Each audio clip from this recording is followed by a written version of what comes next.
5 pesan menakutkan dari para nabi pilihan Allah. Pesan yang tidak membuat kita nyaman, tapi membangunkan jiwa yang tertidur. Pesan pertama dari Nabi Adam alaihi salam. Beliau berkata, "Celakalah anak Adam yang tertipu oleh dunia.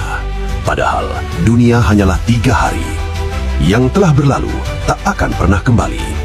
Yang sedang dijalani belum tentu terjaga. Dan yang esok hari belum tentu kita hidup untuk merasakannya. Namun manusia bertaruh hidupnya pada sesuatu yang sementara."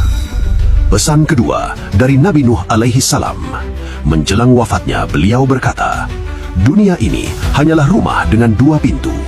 Aku masuk dari satu dan keluar dari yang lain. Begitu singkat, begitu cepat, seperti bayangan yang lewat lalu hilang tanpa bekas. Namun manusia membangun seolah akan tinggal selamanya."